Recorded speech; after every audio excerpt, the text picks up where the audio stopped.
On the last podcast, I was talking about stress.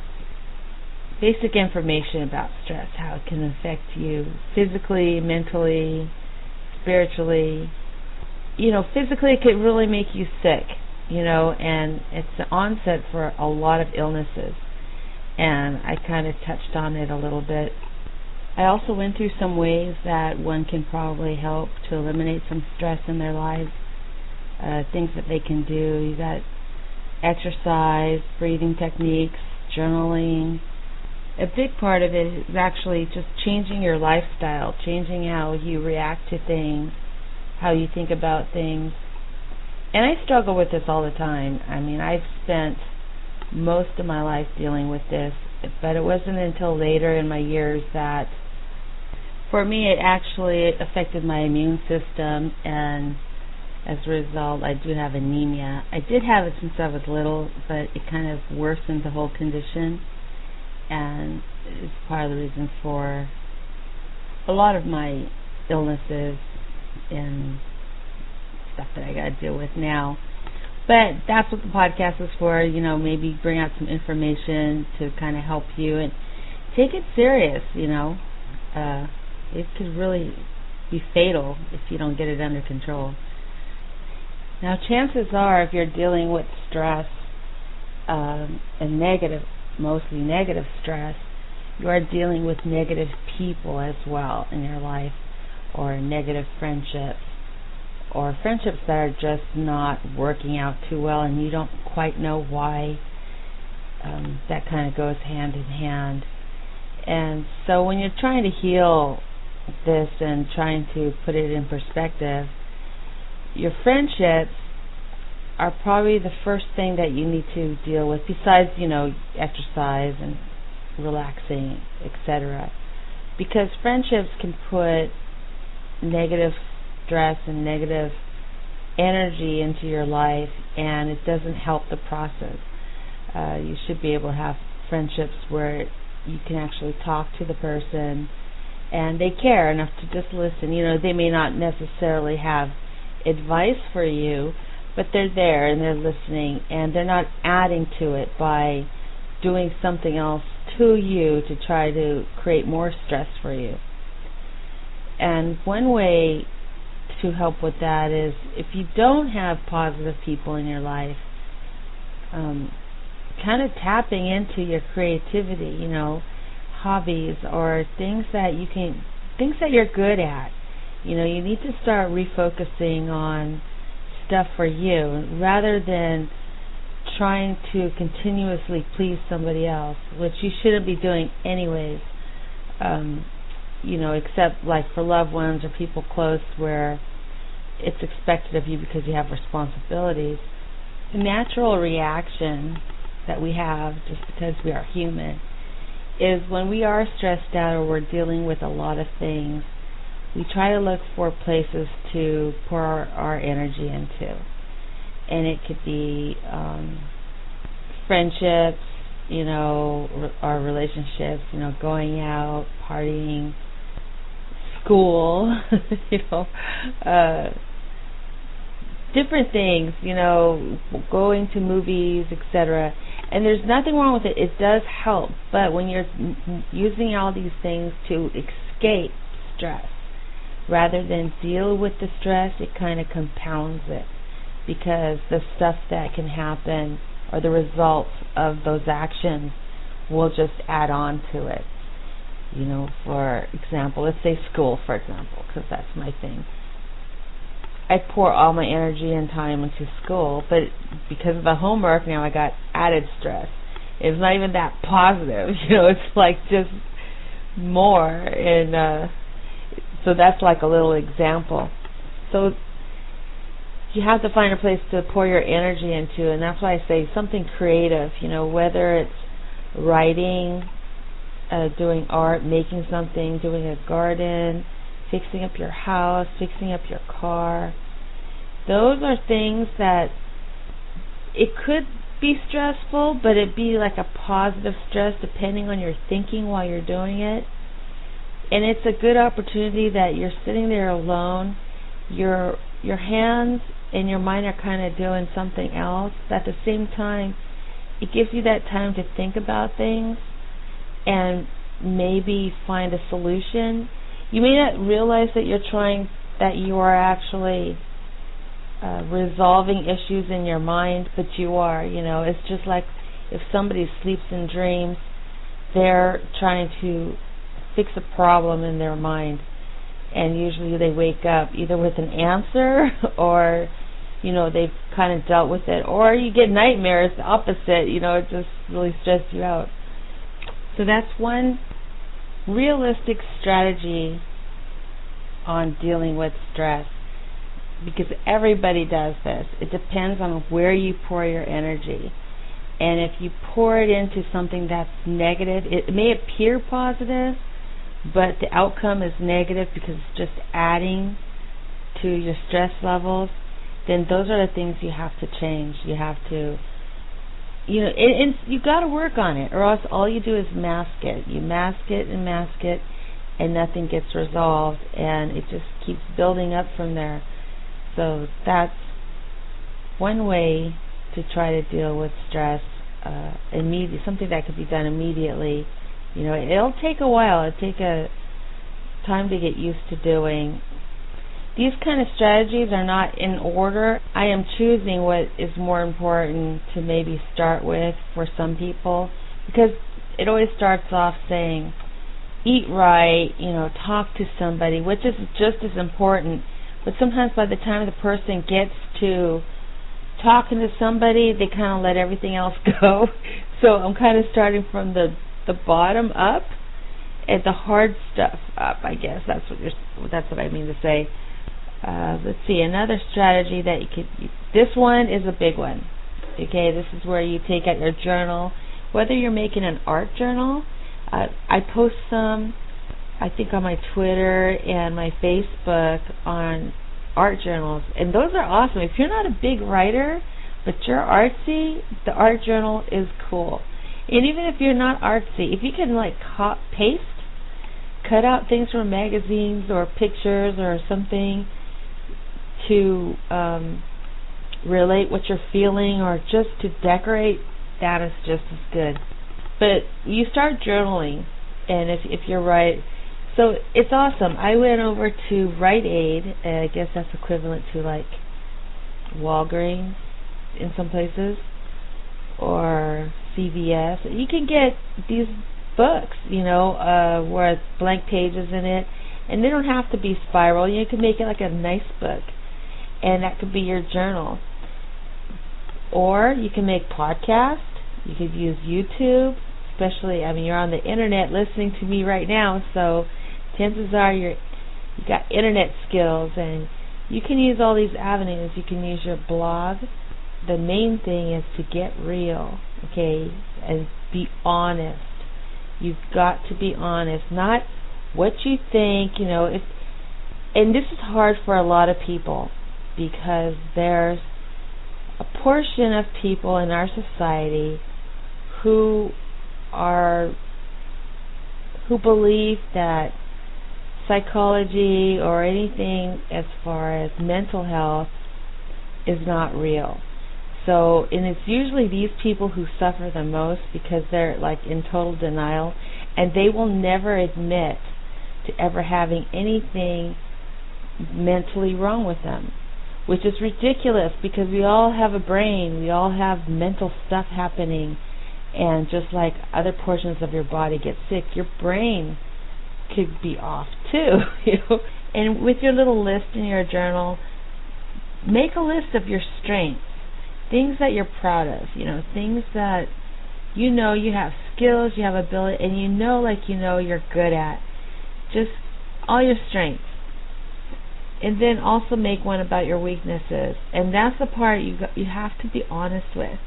I don't know. Yeah, okay, let's say you're a married person and you have 2 little kids, and you dread and you hate bath time. Okay, it's very rare, but some mothers or parents hate that part, and it stresses you out. You can't handle it. The kids are driving you nuts. You just can't handle it. Be honest. That's your weakness. That's one of your weaknesses. Write it down. Write down all your weaknesses and your strengths. And then you start going through them. The parts where you're weak, where you need help. Either you need someone to talk to, or you need to work with your partner on adjusting the schedule, or figuring out a way to deal with it better, changing the times of when you do things. It's kind of like the list I was talking about in the previous podcast with your scheduling. You have to be honest and be realistic. And there's nothing wrong with saying that you've got stuff to fix with yourself, because if you didn't, you wouldn't be put in that situation in the first place. You wouldn't be so stressed out. So that means something's wrong and you need to fix it. That's another way. Get real when you start doing the journaling and you start trying and planning and organizing your time. Start to think positive. You start to work on your self-esteem. And if one of them is in time management, oh my God. When you get that under control, everything works. I am a big advocate of time management and making lists and sticking to it the best you can. If you're able to, I was just talking about some of this the other day. I hate being on a schedule, but I will admit, and I'll be honest, when I am on a schedule, and if I'm sleeping every day at a normal hour and doing everything on a regular basis, I am happier. As far as my body and how I'm feeling, it does make a big difference. Just like it would a child, we just tend to forget when we become adults. We're just like, we could deal with it. But it's almost the same. If you're on a schedule, even if your schedule's backwards, as long as you're on a set schedule, it works out. Now we get to exercise. Exercise, you hear it all the time, for your physical health, mental health, spiritual health. Exercise is the main thing that would help with so many things. Because the goal is to get your blood flowing, to get your organs working. And if you're stagnant and you're not moving and you're just sitting all the time and you're usually just dabbling around the house, your body is not getting adequate exercise. We were made to toil, for our food, for our livelihoods. We were made to take care of the home. We were made to create it to function in this way, and over the centuries, of course, we're been more and more stationary. So exercise is now seen more as a recreational thing, but we still need it. There's been, little essays and reports I've done on different areas, and one was on Indonesia, how long people, the lifespan in Indonesia. And I have a grandma, a great-great-grandma, who lived to be 115 years old. And she's not the only one. There's others, and there are hundreds. And I just lost another grandparent last year, and she was 98 years old. Now, she's here in America, of course, but she was living over there at one time. From the moment they wake up, they were busy. They were cleaning the house. They were going out, getting food. They kind of like we are, but everybody walked. And they walked everywhere. And it's not uncommon, and they didn't tire as much. I understand it's difficult, but like if you're at a college like the university I'm at, or you're enrolled somewhere, usually the gym is free. You don't have to actually go outside and walk and be in the traffic. And depending on where you live, I guess, in the environment you're in, there are places to go. You could do it at your house. You could buy, a treadmill from Walmart. You could buy a bike. You can do little things like that. And you could be riding your bike while you're watching a soap opera. all kinds of stuff, but you got to exercise at least 30 minutes a day, and you got to break into a sweat and get your heart rate up and your pulse up. And I guarantee you'll feel it's a big difference. And one difference I found since I've been doing this, I've been working out for about 5 months now. I haven't been really sticking to it as well these last couple weeks because of the stress of my workload. But I noticed a difference from not working out now. But when I first started out, the first couple of days were hard because my whole body was super sore.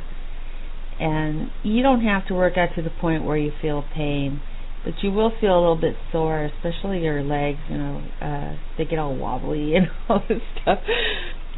But I slept good. I was sleeping really good, and that was the one thing I did notice, is like when I went to bed, I actually slept. Like my body was resting, and that made a huge difference. And just that alone, it helped a whole lot. So exercise is important, and there really is no excuse. Like you're on the internet, you can go to YouTube. There's little dance videos. Take up belly dancing. How to belly dance. Do a little hip hop. You could do all kinds of stuff. And you look at maybe 2 or 3 videos, kind of work out, but you worked out and you were able to do something. If you're stationary, you move your arms. If you're in bed, there are bed exercises. You can look up bed exercises and do them right there on your bed. I did do that for a little while, a couple years ago. It was so funny, though. I would have my shows and I was talking about my bed exercises, but the chat room took it as kinky stuff, so I stopped talking about it. But that was the point where I started making the changes. This is the time to pamper yourself. You really got to take care of yourself. And the way I understood this, you hear about this a lot also, but where I really understood it, the concept was told to me this way. If you had a child, if you had a child in the home, what would you do to help that child? Like, what kind of stuff would you do to it? As a parent, you would make sure they were bathed. You would make sure they ate. Their clothes were clean. You want their room to be nice because you want them to be happy. You want them to go outside and have some fun and laugh. You want them to experience good things, You do your best to protect them from negative things happening to them. You step up for them when people are treating them badly, or if other kids are treating them badly. You step up from them. You go and talk to the parents. You buy them things. You try to dress them nice. You fix their hair. All these little things that you do as a parent, you're supposed to do for yourself. And the first time I was told this, I was kind of blown away by the whole concept. But you have to look at yourself like you're a child. And anything that you would do for your child, you should be doing for you. That means make sure your hygiene is good. Make sure your environment is clean. Your clothes are clean. That you're protecting yourself from negative forces from the outside world. That you're doing everything you can to make sure that you're watching over your well-being.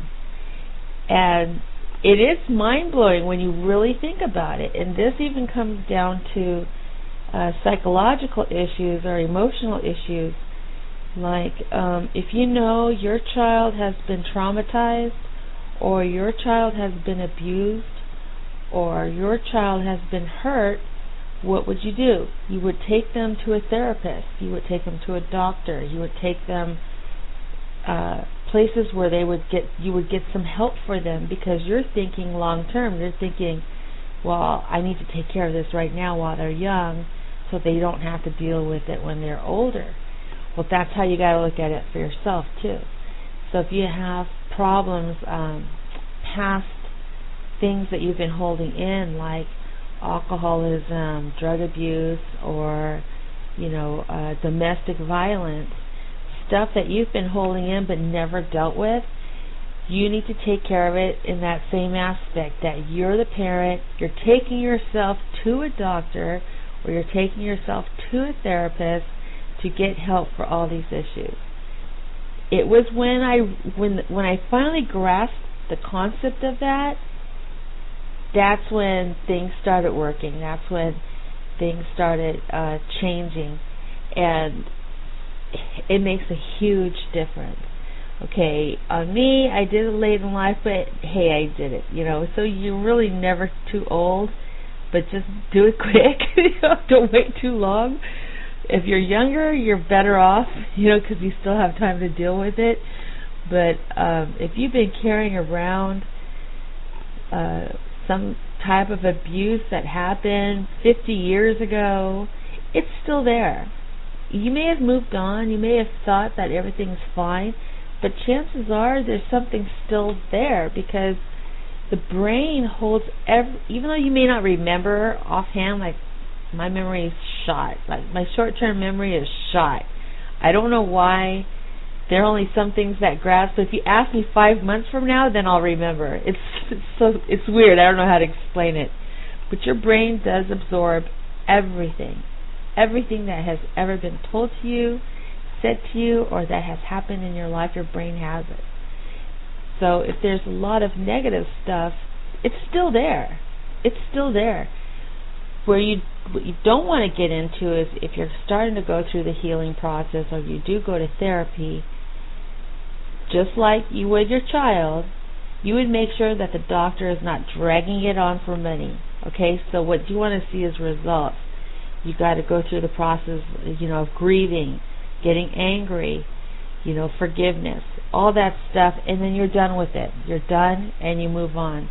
So that's my only advice, is do not allow anybody or anything to keep dragging it on and make it part of your lifestyle. What you want to do is actually heal from it.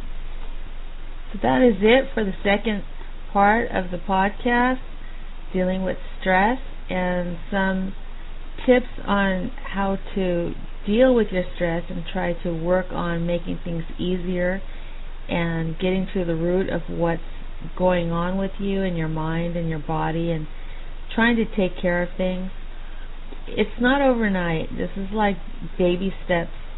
You take one section and start working on it, and then add another section. But make sure you put this all in your time management in your journal, and really plan it out, just like you would plan out a business plan or plan out a move or some kind of goal. This should take priority as well. Because you're talking about your health, and you're talking about creating a happier life for yourself, one with not as much stress, or being able to deal with the stress that's coming your way. So it's some stresses you can't help, like divorce or a life change, a move, death in a family. But the more that you have within the year, the harder it is on a person, and it's a part of life, but these are ways to combat it. So I hope that this podcast was informative. I'm kind of surprised at the outcome at the previous podcast. You can feel free to email me, though, if you have any advice or would like to come on to the show to actually talk about this. You can feel free to do that too. Desert Rose Radio Show at yahoo.com, or you can contact me at Desert Rose Radio through the Twitter, and we can make arrangements that way too. All right. Well, thank you for listening to Desert Rose Radio Podcast Edition.